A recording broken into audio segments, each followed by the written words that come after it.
Good morning students. आज हम लोग चर्चा करते हैं next topic continuous charge distribution.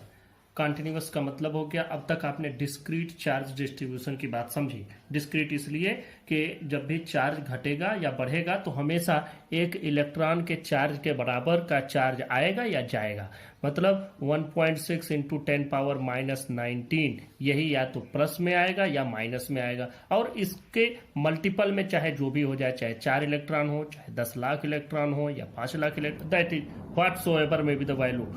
लेकिन यहाँ आपको अब कॉन्टिन्यूअस चार्ज डिस्ट्रीब्यूशन पढ़ना है। कॉन्टिन्यूअस चार्ज डिस्ट्रीब्यूशन हम लोग इसलिए पढ़ते हैं क्योंकि जब बहुत लार्ज अमाउंट ऑफ चार्ज की बात की जाती है तो वहां पर चार्ज का डिस्क्रीट डिस्ट्रीब्यूशन पॉसिबल नहीं होता। मतलब वहां हम एक एक इलेक्ट्रॉन के चार्ज पर चार्ज को कैलकुलेट नहीं कर पाते हैं, बल्कि वहां जब हम चार्ज को कैलकुलेट करते हैं तो वहां पर हमको कंटिन्यूअस चार्ज डिस्ट्रीब्यूशन लेना होता है।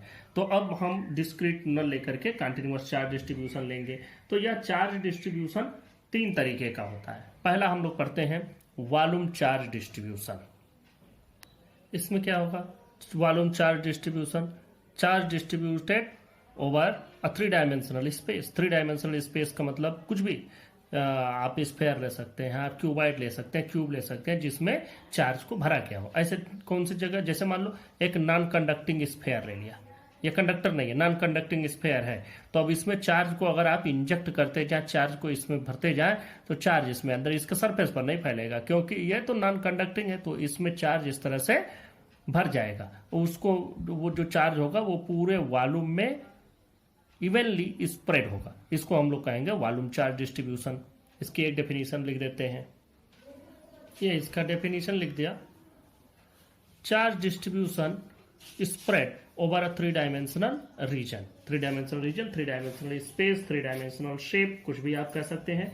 तो यहां पर जब चार्ज इस तरह से डिस्ट्रीब्यूट है एक 3 डायमेंशनल रीजन में, तो हम उसका वॉल्यूम चार्ज डेंसिटी कैलकुलेट करते हैं। जब हमको यहाँ थोड़ा सा चार्ज कैलकुलेट करना होता है, कैसे हम चार्ज इसमें पूरा निकालेंगे, तो हम इसमें वॉल्यूम चार्ज डेंसिटी कैलकुलेट करेंगे। और वॉल्यूम चार्ज डेंसिटी क्या होगी? वॉल्यूम चार्ज डेंसिटी का मतलब small charge divided by small volume, या हम लोग इसको रिप्रेजेंट करते हैं और रो से हम लोग ऐसे भी लिख सकते हैं total charge divided by total volume.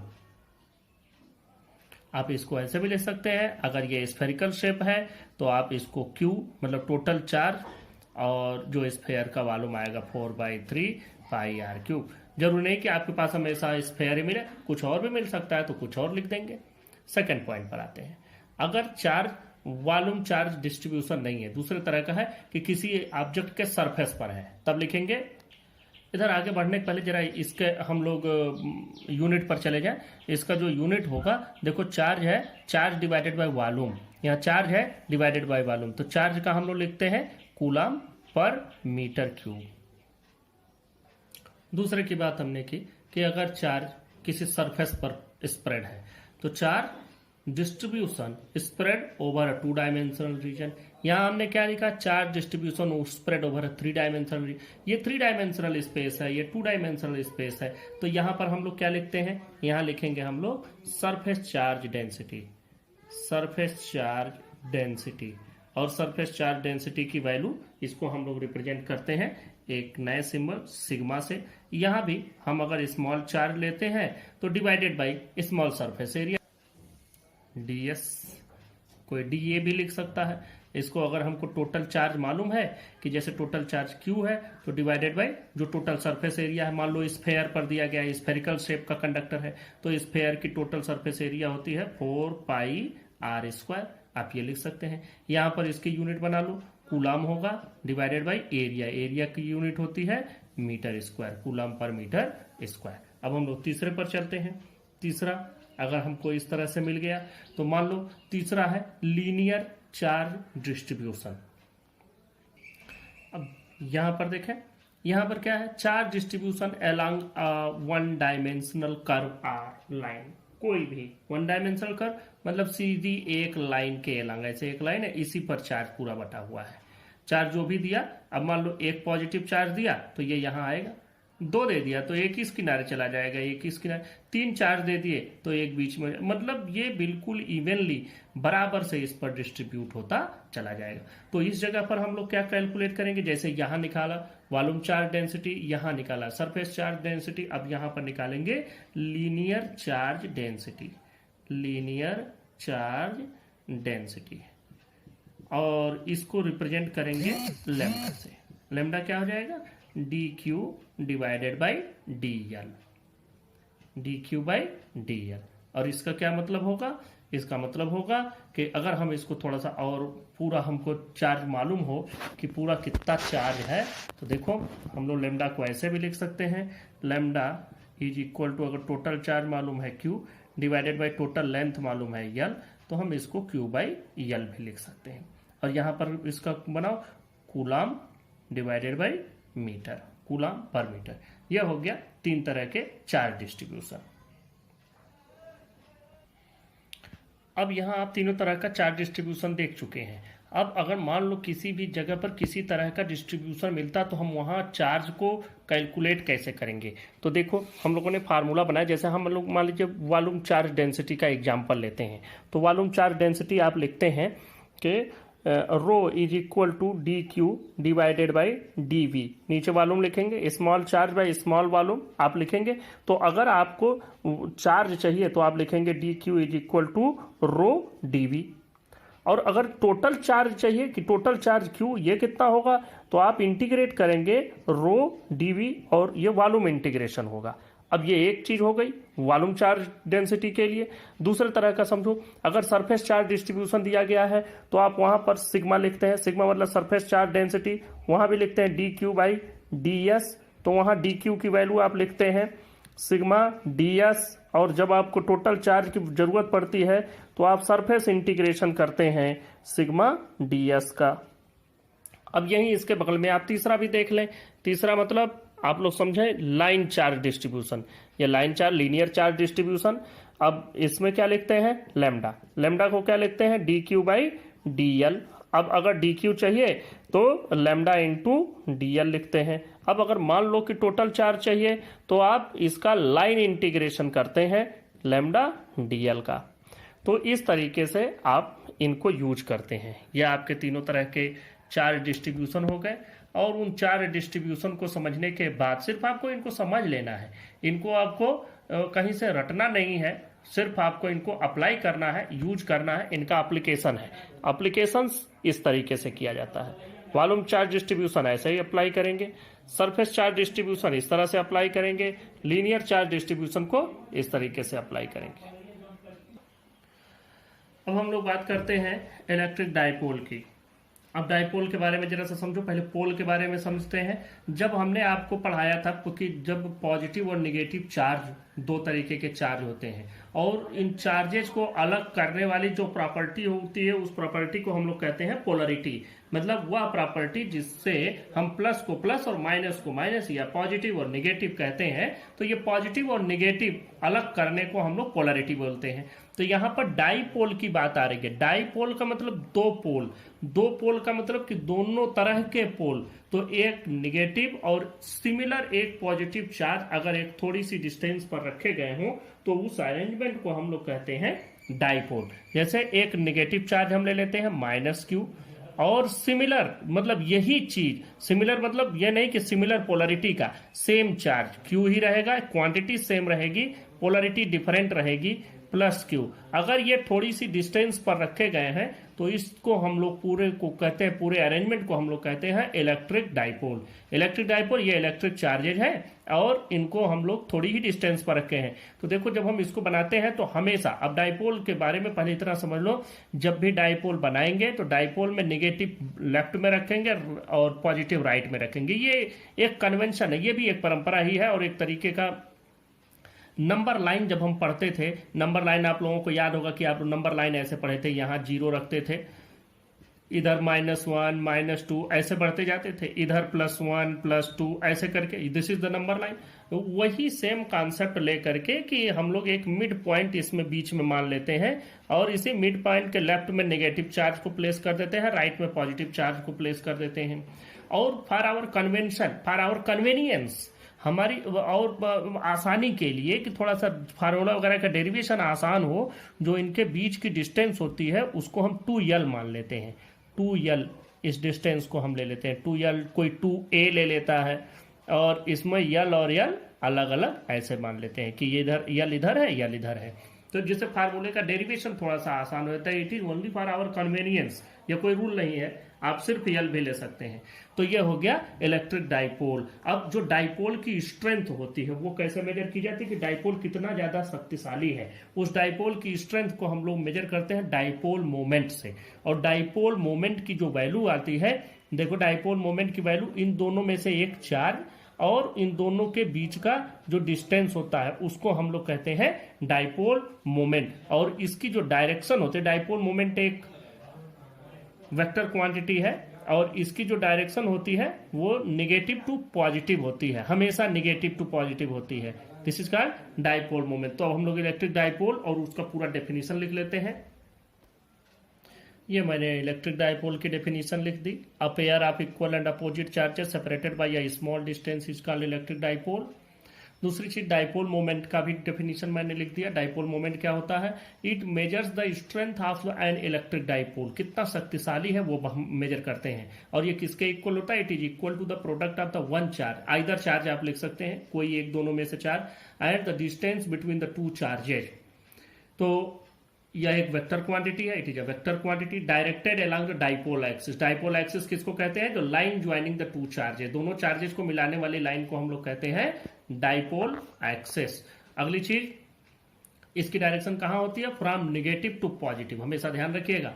Dipole moment की डायरेक्शन होती है निगेटिव टू पॉजिटिव। यहां मैं दो चार्ज बना देता हूं, ये दो चार्ज बन गए, ये हो गया माइनस क्यू, ये हो गया प्लस क्यू, ये दो चार्ज हो गए। इन दोनों के बीच की जो डिस्टेंस है, जो सेपरेशन है, वो मान लेते हैं 2l। यहां से 2l, 2l का मतलब हो गया हाफ l इधर, हाफ l इधर, और ये है। तो डाइपोल मोमेंट की जो वैल्यू आएगी यहीं पर लिख दो, dipole moment, dipole moment it is a vector quantity. इसका जो मैग्नीट्यूड होगा क्या होगा? चार्ज मतलब q इंटू 2l। l की डायरेक्ट, इसकी direction negative to positive, minus q to plus q। यह हो गया electric dipole and electric dipole moment. हम लोग डाइपोल पढ़े हैं, तो डाइपोल में आइडियल डाइपोल किसको कहेंगे? देखो हमने बताया कि दो चार्जेज हैं, दोनों charges opposite, equal, equal and opposite, और उनको बहुत स्मॉल डिस्टेंस पर रख दिया जाए तो इसी अरेंजमेंट को हम लोग डाइपोल कहते हैं।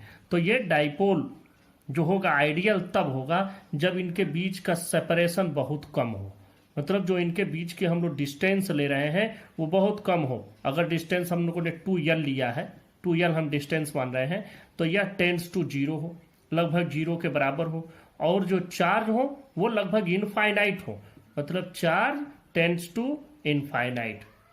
और उसी के साथ साथ जो डाइपोल मोमेंट हमको मिले वो वैल्यू हमको एक फाइनाइट मिले, तो ऐसे डाइपोल को कहा जाएगा आइडियल डाइपोल।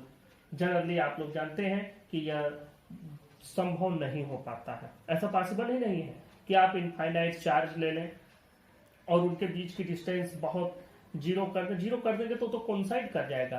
तो हम लोग ये लेते हैं कि बहुत मिनिमम डिस्टेंस पर रखते हैं और उसके बाद हम इनको इनफाइनाइट चार्ज, ज्यादा चार्ज ले लेते हैं, और डाइपोल की जो मोमेंट की जो वैल्यू आती है वो एक फाइनाइट वैल्यू मिलती है। अगले टॉपिक पर चलते हैं, electric field due to an electric dipole पढ़ते हैं। इसके पहले जरा सा मैं इलेक्ट्रिक फील्ड के बारे में आपको थोड़ा सा नॉलेज दे दूं कि अगर कहीं कोई इलेक्ट्रिक फील्ड है, कहीं कोई चार्ज है, हम लोग जनरली इलेक्ट्रिक फील्ड कैसे बनाते हैं? जब कोई चार्ज होता है तो उसके चारों ओर का वह स्पेस जहां पर दूसरा चार्ज अगर रखे तो उस पर कुछ फोर्स लगे तो उसको हम कहते हैं कि यह इलेक्ट्रिक फील्ड में है, या वह एरिया जहां तक उस पर कुछ appreciable amount of force exert होता है उस पूरे स्पेस को हम लोग कहते हैं इलेक्ट्रिक फील्ड। तो अब देखो इलेक्ट्रिक फील्ड हो गया। अब electric field due to an electric dipole, तो सबसे पहली बात तो यह है कि इलेक्ट्रिक डाइपोल जो होता है उसमें नेगेटिव और पॉजिटिव दोनों तरह के चार्ज होते हैं। तो अगर इलेक्ट्रिक फील्ड प्लस वाला आउटवर्ड डायरेक्शन में देगा और माइनस वाला इनवर्ड डायरेक्शन में देगा, तब तो दोनों एक दूसरे को कैंसिल कर देंगे।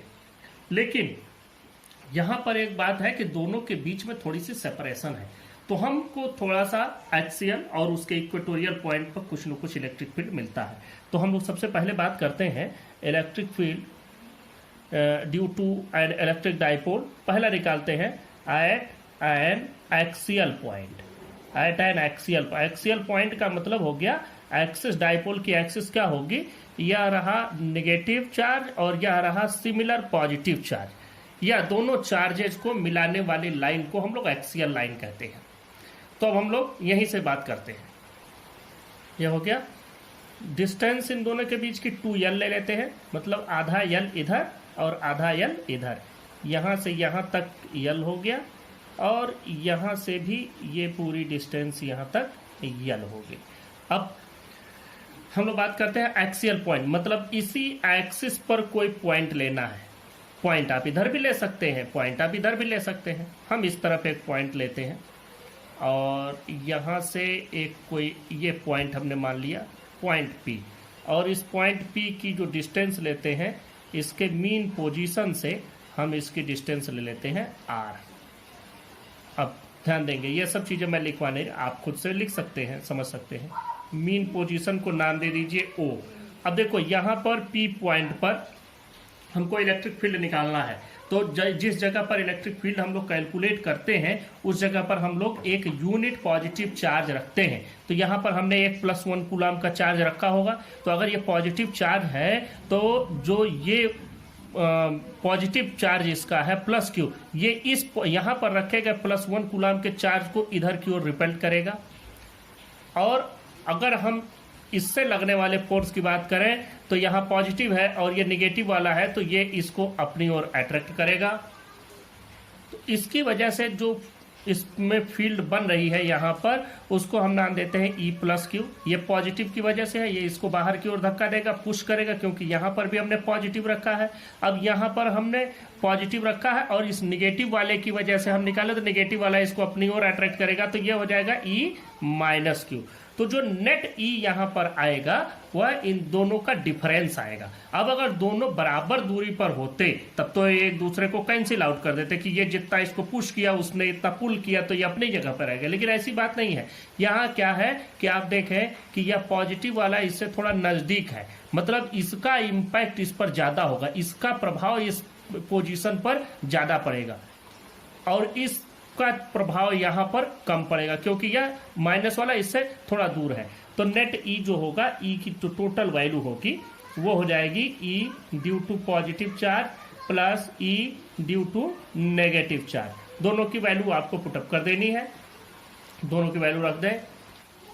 यहाँ पर जो वैल्यू आती है 1/4πε0, जो ये पॉजिटिव की वजह से Q डिवाइडेड बाई +Q से इस पोजीशन P की दूरी। तो देखो यहां से पूरी डिस्टेंस है R, यह इतना है R और यह इतना है L, हमको ये इतना चाहिए, तो पूरे R में से इसको डिडक्ट कर देंगे तो हमको मिल जाएगा। ध्यान से समझना, ये पूरा R है, ये पूरा L है और हमको डिस्टेंस चाहिए यहाँ से यहाँ की, तो इस पूरे में से इस पूरी डिस्टेंस को आप डिडक्ट कर दीजिए, तो ये वैल्यू हो जाएगी R-L। इसी तरह जब -Q से डिस्टेंस निकालेंगे तो ये इतना R है, इसी में ये L जोड़ देंगे। तो हम यहाँ पर डिस्टेंस लिख भी देते हैं कि यहाँ से इसकी डिस्टेंस हो जाएगी P की R-L।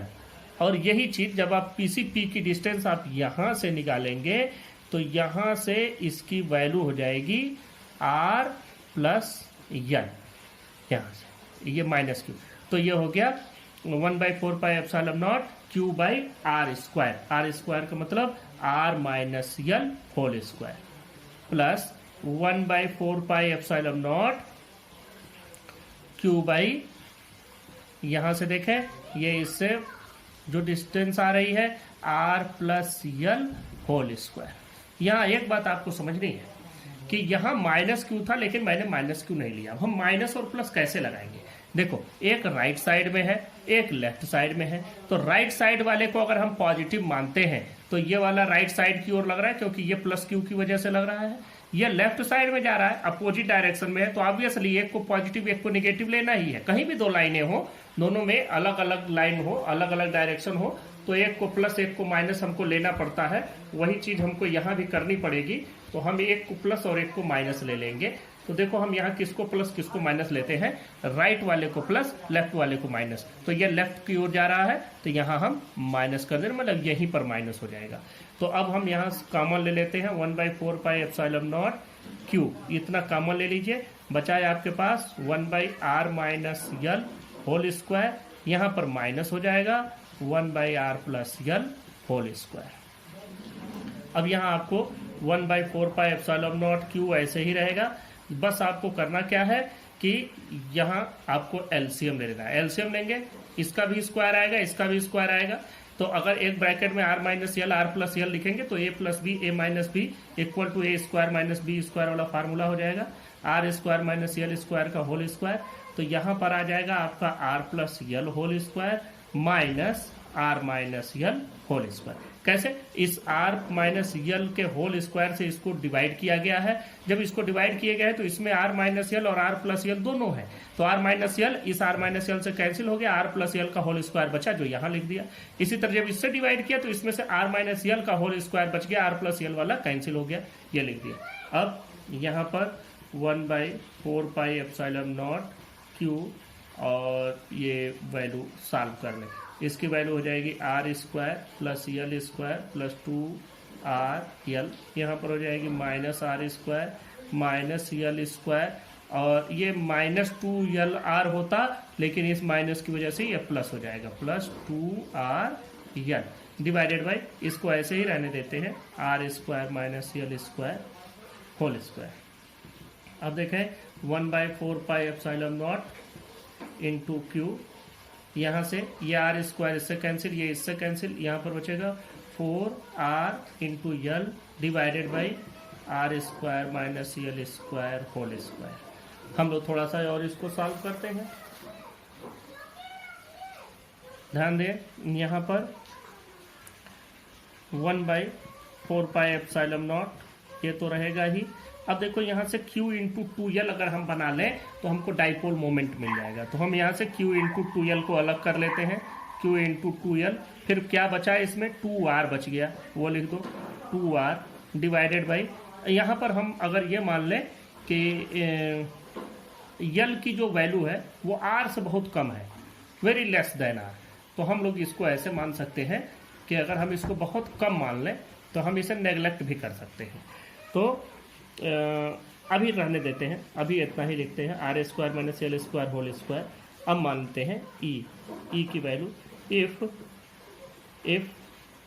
r is 2 greater than l then r square will be more greater than l square and l square can be neglected। तो अब नेग्लेक्ट कर देते हैं, तो e इक्वल टू बचेगा 1/4πε0 q इंटू 2l की वैल्यू हो जाएगी p और ये 2r, तो 2pr डिवाइडेड बाई यहाँ r² का होल स्क्वायर मतलब r⁴। तो अब देखें ये r⁴ एक इससे r से कैंसिल हो जाएगा, तो r⁴ बचेगा। तो e की वैल्यू बच जाएगी 1/4πε0 2p/r³। This is the formula for electric field at an axial point of an electric dipole। अब हम सेकंड पॉइंट पर चलते हैं डाइपोल के। यहाँ पर इक्वेटोरियल पॉइंट पर कैलकुलेट करते हैं। इक्वेटोरियल मतलब कोई भी ये जो मिलाने वाली एक्सियल लाइन है, इसी एक्सियल लाइन पर एक परपेंडिकुलर बाइसेक्टर, और उस परपेंडिकुलर बाइसेक्टर पर कोई भी पॉइंट, फिर ध्यान से समझो, कोई भी डाइपोल हो, उस डाइपोल का परपेंडिकुलर बाइसेक्टर खींच ले और उस परपेंडिकुलर बाइसेक्टर पर कोई पॉइंट यहाँ ले लें, यहाँ ले लें, यहाँ ले लें, कहीं भी ले लें, बस पॉइंट इसके परपेंडिकुलर बाइसेक्टर पर होना चाहिए। तो हम पॉइंट पी यहाँ पर एज्यूम करते हैं। अब यहाँ पर हम लोग जब एज्यूमशन कर लिए हैं तो आगे बढ़ते हैं, डिस्टेंस बना लेते हैं। यहाँ से देखो ये यल है, ये भी हाफ यल है, ये जो डिस्टेंस यहाँ से इस पॉइंट की है इसको हम r मान लेते हैं। तो अकॉर्डिंग टू पाइथागोरस थ्योरम ये जो वैल्यू आएगी ये R square plus L square आ जाएगा। ये भी under root R square plus L square आपको मिलेगा। That is simple from the Pythagoras theorem. देखो इस प्लस, अब यहाँ पर हमने एक positive unit positive charge place किया है। अब इस चीज को खूब अच्छे से समझो। यहाँ पर इस प्लस क्यू की वजह से जो इस पर फोर्स लगेगा, मतलब इलेक्ट्रिक फील्ड की जो डायरेक्शन आएगी वो डायरेक्शन ये इसको इधर की ओर रिपेल्ड करेगा, मतलब ये इस डायरेक्शन में जाएगा। ये हो जाएगा ई प्लस क्यू। अब माइनस क्यू क्या करेगा, यहाँ पर तो +1 रखा है तो माइनस क्यू इसको इस एक्सिस के अलांग नीचे की ओर खींचेगा, तो ये आ जाएगा ई माइनस क्यू। ये ई माइनस क्यू हो गया नीचे की ओर। अब थोड़ा सा फिगर खराब हो गया, मैं एक बार फिर से बना देता हूँ इसको। यहाँ पर ध्यान दें, यहाँ पर एक पॉजिटिव चार्ज रखा हुआ है, तो ये माइनस चार्ज प्लस को अपनी ओर खींचेगा, मतलब यहाँ पर जो इलेक्ट्रिक फील्ड की डायरेक्शन होगी इधर होगी क्योंकि फोर्स इधर की ओर है, और इस प्लस क्यू की वजह से इस पर इधर की ओर फोर्स लगेगा।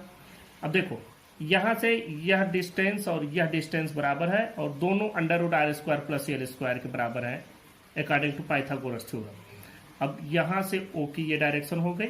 जरा सा ध्यान देना, अगर हम इस पॉइंट को ए मान लें, इस पॉइंट को बी मान लें, तब अब हम लोग थोड़ा सा इसको आगे प्रोसीड करते हैं।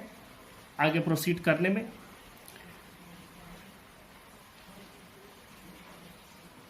एक कमी और इसमें रह गई है, यहाँ ये एंगल बना देते हैं थीटा। तो अगर ये थीटा है तो ये भी थीटा, क्योंकि दोनों साइड बराबर है, तो साइड बराबर है तो इनके बराबर सामने की एंगल भी बराबर हो गए। आप ऑलरेडी थ्योरम पढ़े हुए हैं। बात करते हैं at point P. At point P electric field की जो वैल्यू होगी ये कितनी होगी, E due to plus Q plus E due to minus Q. अब E plus Q minus Q तो दोनों अलग अलग हो गए, तो वेक्टर के फॉर्म में ले आना होगा। तो किसी एक जगह इसको रिजोल्यूट करो।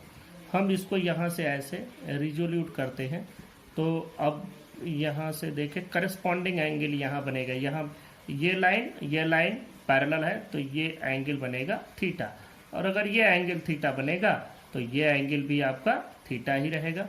तो ये एंगल थीटा बना, तो इसका रिजोल्यूशन इधर की ओर जो होगा वो क्या होगा, ई प्लस क्यू कॉस थीटा।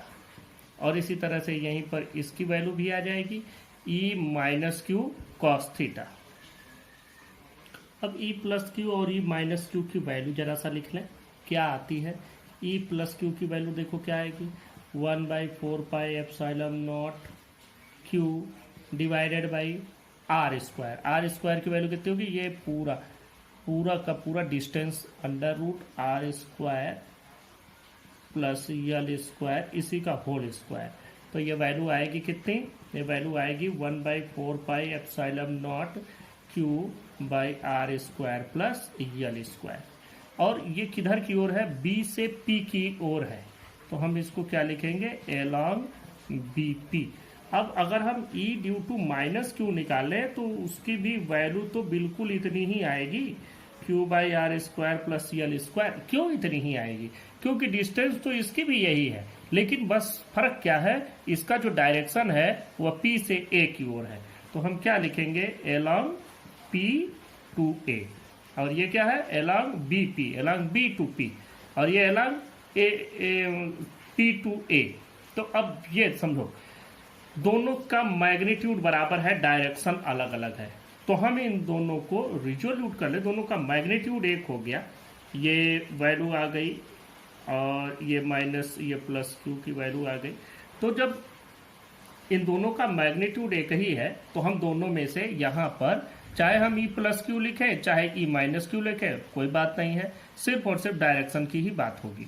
तो और डायरेक्शन हमने रिजोल्यूट किया है इसको ई प्लस क्यू कॉस थीटा और E minus Q cos theta, दोनों को इसी के अलॉन्ग रिजोल्यूट कर दिया। और ई प्लस क्यू और ई माइनस क्यू की वैल्यू क्या हो गई, बराबर। तो हम चाहे ई plus Q E minus Q को एक ही मान लें, तो हम ऐसे लिख देते हैं, हम यहाँ पर मान लेते हैं बस छोटा सा एजम्पशन है, let magnitude of E, let magnitude of E plus Q equal to magnitude of E minus Q equal to कोई नाम दे देते हैं, इक्वल टू कोई नाम दे दो। नाम हम दे देते हैं, मान लीजिए इसको नाम दे दिया ई क्यू, सिंपल, ना प्लस लगाया ना माइनस, डायरेक्ट हम सिंपल ई क्यू लिख दिए। अब हम बात करते हैं इसकी, तो ई की जो टोटल वैल्यू आ रही है उसको हम लिख सकते हैं, क्या लिख सकते हैं, E Q cos theta plus E Q cos theta. ये दोनों जोड़ रहे हैं, लेकिन अब दोनों को तो डायरेक्ट नहीं जोड़ा जा सकता, क्योंकि एक तो इस डायरेक्शन में, दूसरा इस डायरेक्शन में, एक उधर जा रहा है एक इधर जा रहा है, तो दोनों को क्या करेंगे, दोनों के कंपोनेंट को हम जोड़ दिए, दोनों के कंपोनेंट को जोड़ दिए। और कंपोनेंट में डायरेक्शन होगा, लेकिन जो इनका मैग्नीट्यूड है, मैग्नीट्यूड में तो कोई डायरेक्शन नहीं होता है। तो जब मैग्नीट्यूड में डायरेक्शन नहीं है तो हम लोग डायरेक्ट मैग्नीट्यूड को ई क्यू लिख दिए। अब देखें ई की जो वैल्यू आ रही है, ई की वैल्यू आप सॉल्व करते चले जाएं, बहुत इजी सॉल्व हो जाएगा। E Q cos theta, E Q cos theta, तो ई क्यू कॉमन ले लो, ई क्यू, और यहाँ पर वैल्यू आ जाएगी कॉस थीटा मतलब 2 कॉस थीटा। अब सबकी वैल्यू आपको पुटअप करनी है, सबकी वैल्यू यहीं पुटअप कर दो। ई क्यू की वैल्यू 1/4 पाई एप्सिलॉन नॉट, कितना हो जाएगा, क्यू बाई, यही जो ई क्यू की वैल्यू आ रही है, Q by R square plus L square यहीं पर, तो ये वैल्यू हो जाएगी R square plus L square into 2, और कॉस थीटा की वैल्यू फिगर से आपको मिलेगा। देखो फिगर ऊपर चले जाओ, फिगर में आप ध्यान दें, ये कॉस थीटा निकालेंगे। कॉस थीटा मतलब बेस बाय हाइपोटेन्यूज, ये हो गया बेस यल, हाइपोटेन्यूज हो गया root L square plus R square. तो ये आप सब कर दीजिए, इजीली आपको वैल्यू मिल जाएगी। तो 2 divided by under root R square plus L square. अब देखो 1/4 पाई एप्सिलॉन नॉट ऐसे ही रखो, Q इंटू 2L अलग कर लें, ये आपको मालूम है P बन जाएगा, और ये देखो R square plus L square, और ये है under root R square plus L square. तो कोई चीज़ अंडर रूट में होती है तो मतलब उस पर पावर 1/2 होता है। जैसे मैं यहाँ आपको बता दूं कि अगर यक्स रूट में लिखा हुआ है तो it can also be written as X power 1/2। तो अब यहाँ पर भी वही चीज़ है, ये पूरे पर पावर 1/2 और इस पर पावर 1, तो अगर हम पावर ऐड करें तो R square plus L square पर पावर हो जाएगा 1 प्लस 1/2, तो 1 प्लस 1/2 का मतलब 3/2। ये वैल्यू आ जाएगी 1/4 पाई एप्सिलॉन नॉट, ये हो जाएगा P divided by R square plus L square power 3/2। This is the formula for electric field at an equatorial point of an electric dipole. यहाँ पर भी वही एजम्पशन जो हम लोगों ने वहाँ पर लिया था, एजम्पशन या कंसिडरेशन, एक कंसिडर कर लेते हैं। क्या कंसिडर करते हैं, if r is greater than l, मतलब जो डिस्टेंस है वो ज़्यादा है, then r square will more greater than l square, और उस कंडीशन में L square can be neglected. तो यल स्क्वायर नेग्लेक्ट करो, E is equal to 1/4 pi epsilon naught P by R square, और इस पर पावर होगा 3/2। ये 2 से ये 2 कैंसिल हो जाएगा, r³ बचेगा। E की वैल्यू आ गई 1/4 pi epsilon naught P by r³, यह हो गया। अगर हम इसको वेक्टर के फॉर्म में लिखना चाहें तो वेक्टर के फॉर्म में भी हम इस पूरे को लिख सकते हैं बहुत इजीली। देखो वेक्टर के फॉर्म में ये कैसे लिखा जाएगा, खूब ध्यान से समझो।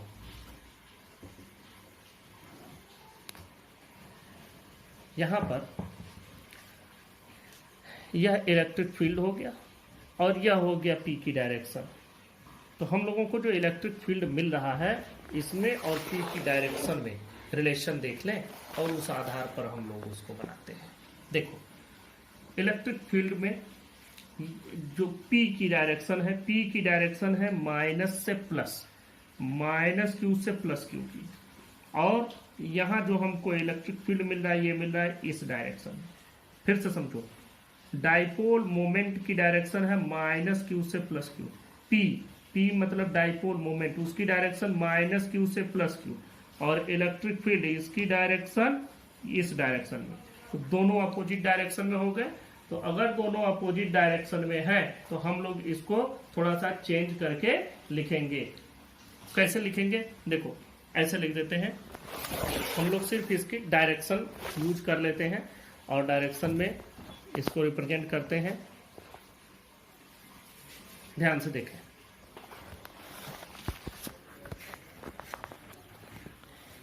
इसी ई को रिप्रेजेंट करना है, ई को लिख दें, यहां हम लिख रहे हैं, खूब ध्यान से आप लोग देखिएगा, E is equal to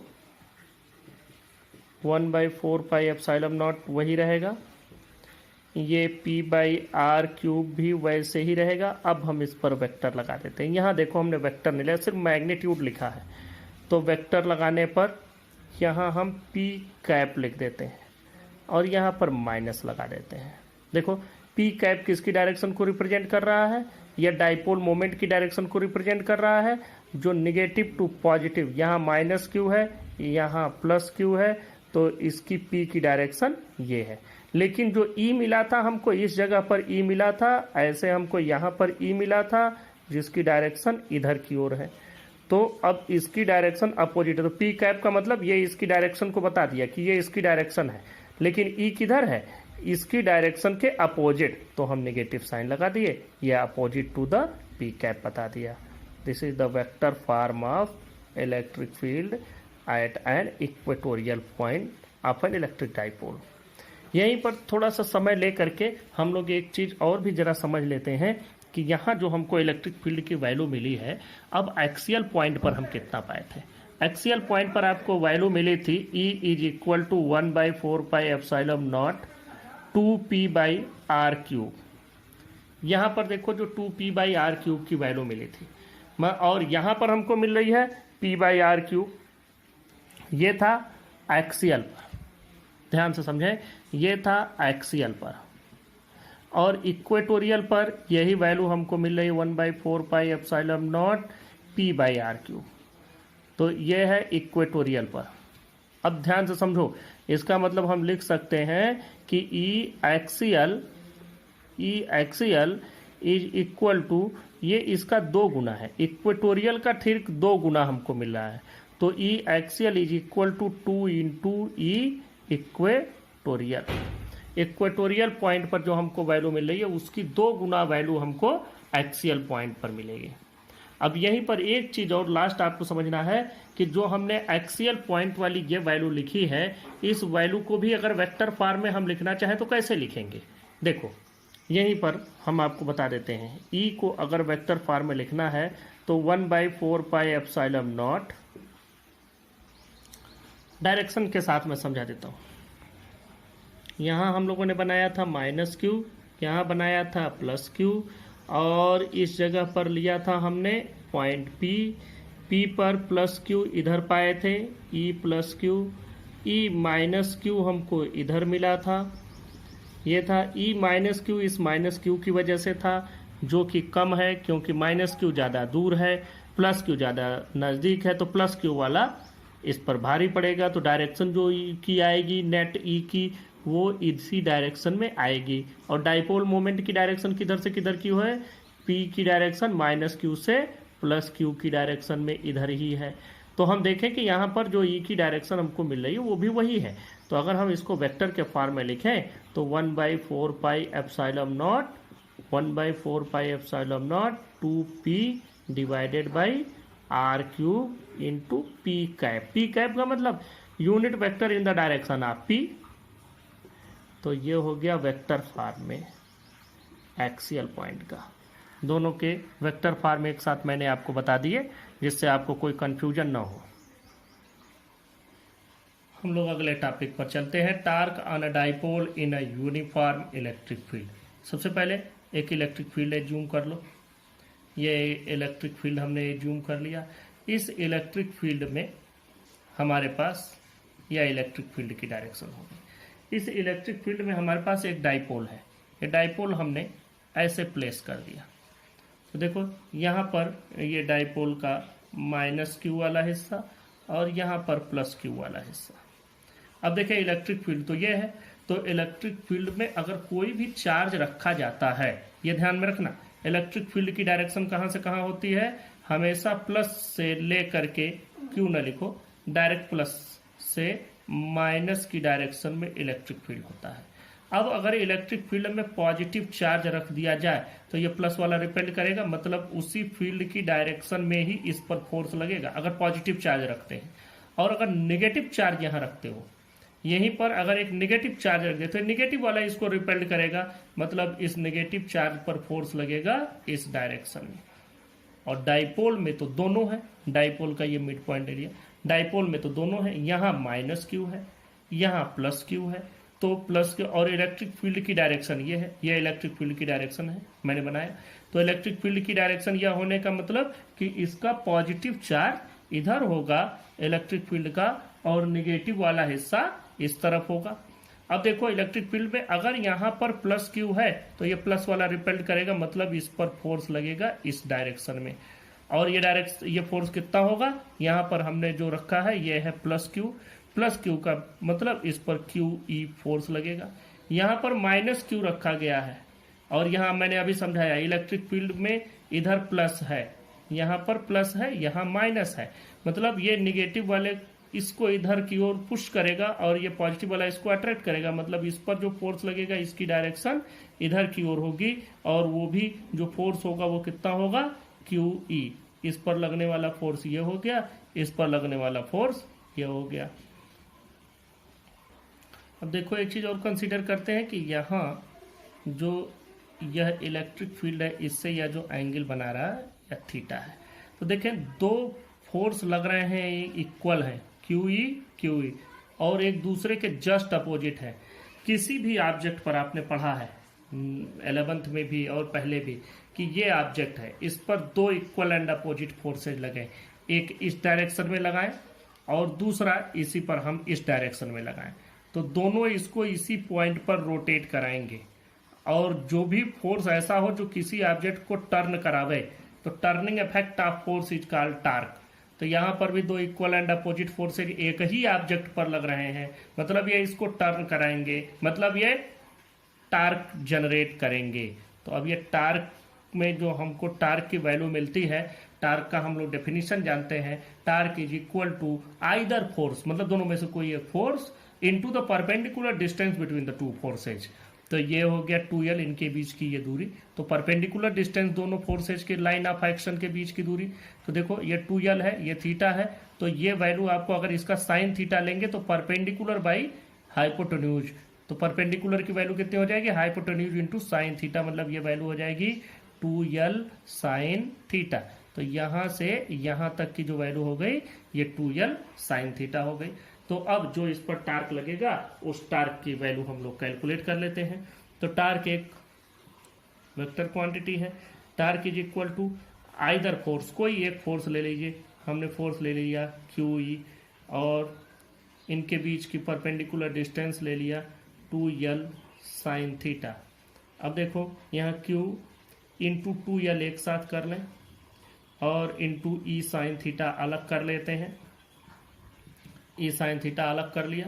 Q into 2l आपको मालूम है बन जाता है P इंटू ई साइन थीटा, और P इंटू ई साइन थीटा हमको मिल रहा है। यहाँ से हम टार्क पर से ये वेक्टर का सिंबल हटा दीजिए, पहले टार्क का मैग्नीट्यूड कैलकुलेट कर। P इंटू ई साइन थीटा दोनों ही वेक्टर क्वांटिटी हैं, P भी और E भी, और वैल्यू मिल रही है P ई साइन थीटा।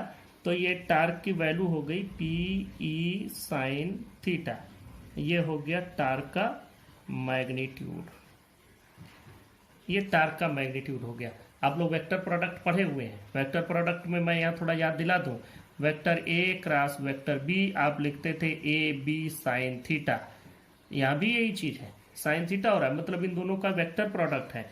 तो in vector form it can be written as torque is equal to dipole moment with the cross product of electric field. This is the value of torque। और इसकी direction क्या होगी, अब direction पर बात आ गई तो ए क्रॉस बी की डायरेक्शन भी आप लोगों ने पढ़ी है, ध्यान से समझना, मैं यही समझा दे रहा हूं, फिर गड़बड़ाना नहीं। देखो, जब भी कोई दो वेक्टर को हम लोग मल्टीप्लाई करते हैं क्रॉस प्रोडक्ट में, और वेक्टर ए है वेक्टर बी है, ए से क्रॉस प्रोडक्ट निकालो बी का, तो जब भी ए से बी का क्रॉस प्रोडक्ट निकालोगे तो उसकी जो डायरेक्शन होगी ए से बी की ओर घुमाए। एक तो जिस प्लेन में यह ए और बी एग्जिस्ट कर रहे हैं इसके परपेंडिकुलर होगा, तो इसका जैसे ये है, ये बोर्ड में हमने बनाया, तो बोर्ड के परपेंडिकुलर ये डायरेक्शन आएगी, सीधा सीधा ऐसे इस पर जस्ट परपेंडिकुलर यही डायरेक्शन तो आएगी। अब ये तो परपेंडिकुलर में भी दो हो गए, या तो ऊपर की ओर या डाउनवर्ड, तो अब ये अपवर्ड होगा कि डाउनवर्ड होगा। तो अगर ए क्रॉस बी निकालना है तो ए से बी की ओर हम इसको रोटेट कराते हैं ऐसे, अगर ए से बी की ओर रोटेट कराएं तो ये डाउनवर्ड डायरेक्शन में होगा, तब डाउनवर्ड डायरेक्शन हो जाएगा, परपेंडिकुलर डाउनवर्ड। और अगर बी क्रॉस से निकालना है तो बी से ए की ओर रोटेट कराएंगे ऐसे, तब ये ऊपर की ओर मूव करेगा, क्योंकि स्क्रू लेफ्ट साइड में ऐसे खुलता, तो ऊपर की ओर रोटेट करेगा, तब क्या हो जाएगा, परपेंडिकुलर अपवर्ड। तो यहाँ पर P क्रॉस E की वैल्यू क्या हो जाएगी, जो टार्क की डायरेक्शन आएगी वह P और E दोनों पर परपेंडिकुलर आएगा, दोनों के परपेंडिकुलर, और वो राइट हैंड स्क्रू रूल से आप लोग उसकी डायरेक्शन अपवर्ड होगी, डाउनवर्ड होगी, क्लॉकवाइज होगी, एंटी क्लॉकवाइज होगी, इट कैन बी कैलकुलेटेड। आप लोगों ने टार्क पढ़ लिया, तो टार्क की यहाँ मैक्सिमम और मिनिमम वैल्यू भी जरा पता कर लें। Torque is equal to PE sine theta है, तो साइन थीटा की मैक्सिमम वैल्यू होती है +1, और +1 वैल्यू आपको कब मिलती है, जब थीटा की वैल्यू 90 डिग्री हो, साइन 90 डिग्री पर आप पाते हैं +1। तो टार्क के मैक्सिमम वैल्यू जो होगी, torque maximum is equal to PE sine 90 degree. तो इसका मतलब कि at theta is equal to 90 degree, torque is equal to torque max, और टार्क मैक्स की वैल्यू कितनी होगी, P into E plus PE। ये यहाँ फिगर से भी समझ लो कि ये जो रखा गया है यही थीटा एंगल है, और ये थीटा एंगल 90 डिग्री कब होगा, जब इसी को हम लोग बिल्कुल यहाँ न रख करके ऐसे घुमा करके 90 डिग्री पर कर दें, तब हम लोग कहेंगे कि मैक्सिमम है। ध्यान से देखें, इससे हम एक चीज और भी डिफाइन कर सकते हैं, वो चीज है कि अगर हम यहाँ से थीटा इक्वल टू 90 डिग्री पर टार्क इज इक्वल टू हमको मिल रहा है PE, तो अगर हम यहाँ से P की वैल्यू कैलकुलेट करें तो torque divided by electric field की वैल्यू मिल जाएगी। और यहीं पर अगर हम if electric field is equal to 1 कर दें, 1 newton per coulomb, then dipole moment will be equal to torque. इसका मतलब कि अगर एक यूनिफॉर्म इलेक्ट्रिक फील्ड हो जिसकी मैग्नीट्यूड 1 न्यूटन पर कूलम हो, तो इसको हम कहेंगे यूनिट स्ट्रेंथ का electric field. 1 newton per coulomb का इलेक्ट्रिक फील्ड मतलब यूनिट स्ट्रेंथ का, यूनिट इंटेंसिटी का एक यूनिफॉर्म इलेक्ट्रिक फील्ड है, और उसमें किसी डाइपोल को अगर परपेंडिकुलर डायरेक्शन में रखा जाए तो उस पर जो टार्क लगेगा वही टार्क उसका डाइपोल मोमेंट हो जाएगा। एक बार फिर से आप समझ लें कि अगर किसी भी यूनिफॉर्म इलेक्ट्रिक फील्ड जिसका मैग्नीट्यूड 1 न्यूटन पर कूलम हो, मतलब यूनिट स्ट्रेंथ का यूनिफॉर्म इलेक्ट्रिक फील्ड हो, उसके अंदर किसी डाइपोल को अगर 90 डिग्री पर, मतलब उस फील्ड के परपेंडिकुलर डायरेक्शन में अगर एक इलेक्ट्रिक डाइपोल को प्लेस कर दिया जाए, तो उस इलेक्ट्रिक डाइपोल पर जो टार्क लगेगा वह टार्क उस डाइपोल के डाइपोल मोमेंट के बराबर होता है। इसको मैं लिख भी देता हूं, ये इसकी डेफिनेशन भी लिख दिया। If a dipole is placed perpendicular to a uniform electric field of unit strength, then torque acting on dipole is equal to the dipole moment of the given dipole। अब यहाँ ध्यान दें, हम लोगों ने टार्क का फार्मूला कैलकुलेट किया, torque का formula P E sine theta, और हम लोगों ने एक केस भी देख लिया, when theta is equal to 90 degree, मतलब कि यह टार्क इसके परपेंडिकुलर हो जाए तो क्या केस बना, उसके लिए वहां से हमने डाइपोल मोमेंट का फार्मूला भी निकाला। अब यहाँ पर if theta is equal to 0 degree then torque is equal to P E sine 0, और इसकी पूरी वैल्यू 0 हो जाती है। इस केस में हमको उस पर कोई भी फोर्स या कोई टार्क उस पर नहीं मिलता। तो जरा देखें कैसे ऐसा है। ये रहा इलेक्ट्रिक फील्ड, इस इलेक्ट्रिक फील्ड में हमने ये डाइपोल रखा है। अब देखो इलेक्ट्रिक फील्ड है इस डायरेक्शन में, और जो हमने डाइपोल रखा है वह इस इलेक्ट्रिक फील्ड के साथ 0 डिग्री का एंगल बना रहा है। तो डाइपोल 0 डिग्री का एंगल तब बनाएगा जब ये माइनस क्यू इधर प्लस क्यू इधर, मतलब डाइपोल मोमेंट की डायरेक्शन इधर हो, दोनों सेम डायरेक्शन में हो गए, पैरेलल हो गए, तो यहां पर थीटा की वैल्यू क्या हो गई 0 डिग्री। इस कंडीशन को कहा जाता है stable equilibrium. This condition is called stable equilibrium condition when there is a 0 degree angle between dipole moment and electric field. यहाँ एक बात और भी आपको समझना पड़ेगा कि यह ऐसा क्यों स्टेबल इक्विलिब्रियम। ऐसा इसलिए कि मान लो कि हमने इसको और अच्छे से समझो, इसको हमने यहाँ फिर से बना दिया। मान लो कि हम यहाँ पर यह इलेक्ट्रिक फील्ड है, इसमें हम डाइपोल को ऐसे पैरेलल रखे हुए हैं, यहाँ माइनस क्यू है, यहाँ प्लस क्यू है। स्टेबल इक्विलिब्रियम में है। क्यों स्टेबल में है? क्योंकि अगर हम इसको थोड़ा सा रोटेट कर दें अपने पोजीशन से, या जिस पर है उससे हम थोड़ा सा इसको रोटेट कर दें, मतलब माइनस क्यू यहाँ कर दिया, प्लस क्यू यहाँ कर दिया, तो क्या होगा ये कि इलेक्ट्रिक फील्ड तो इस डायरेक्शन में है, तो इलेक्ट्रिक फील्ड इस डायरेक्शन में, मतलब प्लस इधर है माइनस इधर है, तो इस पर पॉजिटिव चार्ज पर फोर्स इधर की ओर लगेगा, तो ये इसको इधर की ओर ले जाएगा। नेगेटिव चार्ज पर फोर्स इधर की ओर लगेगा, क्योंकि ये प्लस है, माइनस को इधर अट्रैक्ट करेगा ऐसे, तो इस पर जो फोर्स लगेगा इससे या फिर से इसको ले आकर के इसी डायरेक्शन में फिर से प्लेस कर देगा। मतलब इक्विलिब्रियम कंडीशन से थोड़ा सा डिस्प्लेस किया, थोड़ा सा रोटेट किया, तो फिर यह जो फोर्स लग रहा है इलेक्ट्रिक फील्ड की वजह से डाइपोल पर, वह इसको फिर से अपने इक्विलिब्रियम में ले आ दिया। इसका मतलब इसको हम लोग कहते हैं स्टेबल इक्विलिब्रियम कंडीशन। अब एक केस और लेते हैं। If theta is equal to 180 degree then torque is equal to P E sine 180 degree, और यहाँ पर जो इसकी वैल्यू आती है ये भी वैल्यू आपको 0 मिलती है, क्योंकि साइन 180 डिग्री की वैल्यू भी 0 होती है। अब देखो इस कंडीशन में भी टार्क इस पर 0 लग रहा है, लेकिन इसको हम अनस्टेबल इक्विलिब्रियम कहते हैं। ऐसा क्यों? जरा ध्यान से समझना। यहाँ पर हम इलेक्ट्रिक फील्ड ऐसे बना दिए, इस इलेक्ट्रिक फील्ड में हम इस डाइपोल को ऐसे रख दिए। अब इलेक्ट्रिक फील्ड की डायरेक्शन है ये इधर से इधर की ओर, ये है इलेक्ट्रिक फील्ड की डायरेक्शन। अब डाइपोल इसके साथ 180 डिग्री का एंगल बना रहा है, मतलब माइनस क्यू इधर है प्लस क्यू इधर है, तभी तो डाइपोल मोमेंट की डायरेक्शन इधर होगी। तो फील्ड इधर है, डाइपोल मोमेंट इधर है, तभी तो इन दोनों के बीच में 180 डिग्री का बनेगा। अगर ये इधर होता तो फिर 0 डिग्री का बन जाता। तो यहां पर अब हम इसको अपने इसको अनस्टेबल इक्विलिब्रियम कहते हैं, इसलिए कि हम इसको इसके कंडीशन से जिस पोजीशन पर है उससे थोड़ा सा रोटेट करते हैं। जरा सा रोटेट करें, देखें हमने इसको रोटेट किया, जैसे ही आपने रोटेट किया प्लस क्यू यहां पहुंचा। अब प्लस क्यू पर फोर्स इधर पॉजिटिव है इधर नेगेटिव है, तभी इलेक्ट्रिक फील्ड इस डायरेक्शन में है, प्लस से माइनस क्यू, तो ये प्लस क्यू पर फोर्स लगेगा इस डायरेक्शन में।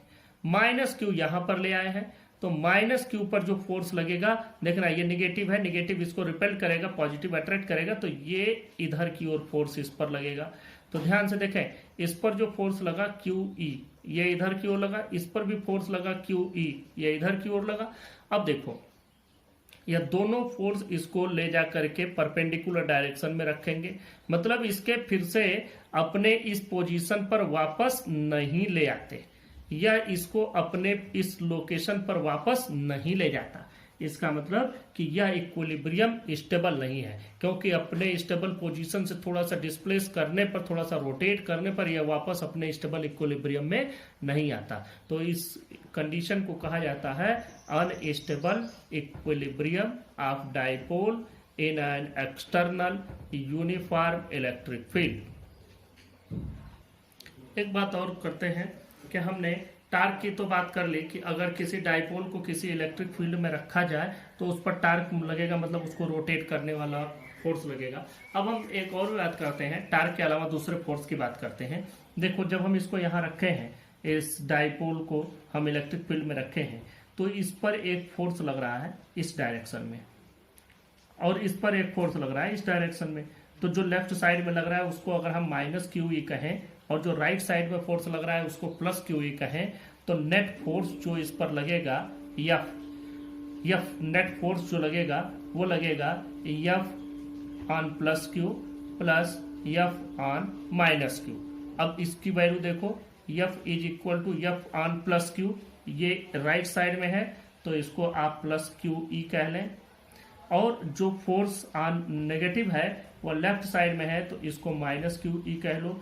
ये हम माइनस इसलिए नहीं कह रहे कि ये माइनस क्यू है, ये लेफ्ट साइड में है इसलिए इसको माइनस क्यू ई कहा है।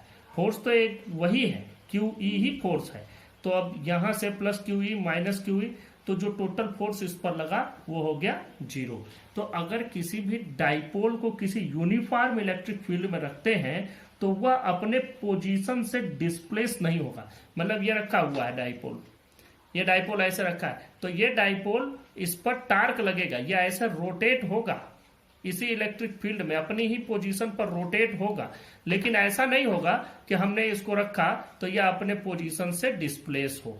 ट्रांसलेटरी मोशन नहीं होगा, सिर्फ रोटेटरी मोशन। ट्रांसलेटरी मोशन मतलब कि ये पूरा का पूरा ऑब्जेक्ट यहां से उठ करके यहां चला जाए, तब ट्रांसलेटरी मोशन कहते हैं। क्लास 11th में आप लोगों ने पढ़ा है कि अगर हर एक पार्टिकल इक्वल डिस्टेंस कवर करता है इक्वल इंटरवल ऑफ टाइम में, तो हम लोग कहते हैं वो ट्रांसलेटरी मोशन है। मतलब कि सभी के सभी जो पार्टिकल हैं वो बिल्कुल बराबर डिस्टेंस कवर किए हों, तो इसको ट्रांसलेटरी मतलब मैं जरा सा आपको समझा दूं। देखो, ये एक मान लो कि ऑब्जेक्ट है, यह ऑब्जेक्ट इस जगह पे रखा गया है, और अगर ये यहां से चल करके इस जगह पर आ गया तो यहां तक आने में इसके इस पार्टिकल ने सब पार्टिकल ने एक बराबर दूरी तय की है। वो इक्वल इंटरवल हो या ना हो तो यूनिफॉर्म मोशन हो गया, लेकिन यह एक बराबर दूरी सब ने तय की, सभी पार्टिकल ने इसके बराबर दूरी तय कर ली। तो हम इस तरह के मोशन को कहते हैं ट्रांसलेटरी मोशन। लेकिन अगर यह अपनी ही जगह पर रखा हुआ ऐसे रोटेट हो तो हर एक पार्टिकल बराबर दूरी नहीं तय कर रहा, बल्कि इसका जो टिप वाला पार्टिकल है ज्यादा चल रहा है, इसका सेंटर वाला पार्टिकल थोड़ा कम चल रहा है, तो इस तरह से इसको हम लोग रोटेटरी मोशन कहते हैं। और अगर सभी पार्टिकल बराबर दूरी तय करते हैं दिए गए समय में, तब हम कहेंगे कि यह ट्रांसलेटरी मोशन है। तो ट्रांसलेटरी मोशन के लिए इस पर कोई अनइक्वल फोर्स होना चाहिए, जो कि नहीं है, कोई भी अनबैलेंस्ड फोर्स नहीं है। मतलब कि अगर एक डाइपोल को किसी यूनिफॉर्म इलेक्ट्रिक फील्ड में रखते हैं तो उसमें किसी प्रकार का ट्रांसलेटरी मोशन नहीं होता है, बल्कि उसमें सिर्फ और सिर्फ रोटेटरी मोशन होता है। वह डाइपोल उसमें रोटेट करता है। अगले टॉपिक पर चलते हैं, dipole in a non uniform electric field. अब यहां बात करते हैं जब डाइपोल एक नॉन यूनिफॉर्म इलेक्ट्रिक फील्ड में रखा गया हो। तो डाइपोल अगर एक नॉन यूनिफॉर्म इलेक्ट्रिक फील्ड में है तो देखो इलेक्ट्रिक फील्ड इस तरीके से है, और इलेक्ट्रिक फील्ड में अगर हमने डाइपोल को रखा है इस तरीके से, तो अब ई की जो वैल्यू थी वह नॉन यूनिफॉर्म है। नॉन यूनिफॉर्म का मतलब डायरेक्शन तो ई की इधर से इधर है, लेकिन यह इलेक्ट्रिक फील्ड यहाँ कुछ कम होगा, यहाँ कुछ ज्यादा होगा, यहाँ और ज्यादा होगा, यहाँ और ज्यादा होगा, मतलब नॉन यूनिफॉर्म है, कहीं कम है कहीं ज्यादा है। तो अब इस स्थिति में जो इस पर फोर्स लगेगा, यहाँ मान लो माइनस क्यू है, तो इस पर जो फोर्स लगेगा ये इस डायरेक्शन में, और इस पर जो फोर्स लगेगा ये इस डायरेक्शन में। अब यहाँ पर इलेक्ट्रिक फील्ड E1 है, यहाँ इलेक्ट्रिक फील्ड E2 है, मतलब अब यह और यह दोनों बराबर नहीं रह गए। तो एक बात तो है कि इसमें टार्क तो फिर भी बनेगा, क्योंकि दो इक्वल नहीं लेकिन दो अपोजिट फोर्स है जिनका लाइन ऑफ एक्शन एक दूसरे के जस्ट अपोजिट है, तो इसमें टार्क तो होगा, मतलब ये इसको ऐसे रोटेट तो कराएगा ही, इस तरह से ये रोटेट होगा। लेकिन इस रोटेशन के साथ साथ चूंकि अनबैलेंस्ड फोर्स भी हो जा रहा है, क्योंकि ये प्लस क्यू ई वन हो गया, सॉरी ये माइनस क्यू ई वन हो गया, ये लेफ्ट में है, और ये प्लस क्यू ई टू हो गया, ये राइट में है। दोनों बराबर नहीं है, मतलब दोनों जीरो नहीं होंगे, ये नॉट इक्वल टू जीरो। इसका मतलब कि यह डाइपोल आगे खिसकेगा भी, किधर की ओर खिसकेगा, जिधर का फोर्स ज्यादा होगा। तो अब एक बात करते हैं कि इसमें मोशन कौन कौन से होंगे। तो मोशन इसमें दो होंगे, एक तो ट्रांसलेटरी मोशन, मतलब ये डाइपोल चलेगा भी, दूसरा कि यह डाइपोल कैसा चलेगा, ऐसे घूमते हुए चलेगा। समझो, एक छोटे से पेन से मैं समझाता हूं। ये है, ये समझो डाइपोल है, तो ये डाइपोल ऐसे घूमते हुए आगे भी घूमता चला जाएगा। डाइपोल ऐसे यहां रखा हुआ है, ये डाइपोल हमने यहाँ रखा, ये डाइपोल ऐसे रोटेट करते हुए आगे की ओर बढ़ता चला जाएगा इस तरह से। और किधर की ओर बढ़ेगा, वो जिधर फील्ड इंक्रीज होगा उधर की ओर बढ़ता चला जाएगा। अब इसमें भी बात कर लेते हैं कि फील्ड के जस्ट पैरेलल और एंटी पैरेलल वाली बात, इसको भी जरा सा यहाँ समझ लेते हैं। देखिए यहाँ पर मान लीजिए ये हमारे पास फील्ड है, यह इलेक्ट्रिक फील्ड हो गया, इसी बीच में डाइपोल रखा गया है। डाइपोल का माइनस क्यू इधर, प्लस क्यू इधर, मतलब कि इसके जो पी की डायरेक्शन है वो इधर हो गई, और जो इलेक्ट्रिक फील्ड की डायरेक्शन है वो भी इधर ही हो गई। तो इलेक्ट्रिक फील्ड और डाइपोल मोमेंट दोनों की डायरेक्शन एक दूसरे के पैरेलल हो गई। अब इसमें पैरेलल हो गई तो एक बात समझो कि इस पर जो टार्क होगा, टार्क की वैल्यू तो पी ई साइन जीरो, मतलब जीरो हो गई, क्योंकि ये तो दोनों पैरेलल हो गए। ये इधर लगेगा, इस पर इधर लगेगा, तो ये तो जीरो हो गया। तो इस पर जो वैल्यू टार्क की आई वो जीरो हो गई। और अगर इसी को हम अपोजिट रख देते हैं ऐसे कि माइनस इधर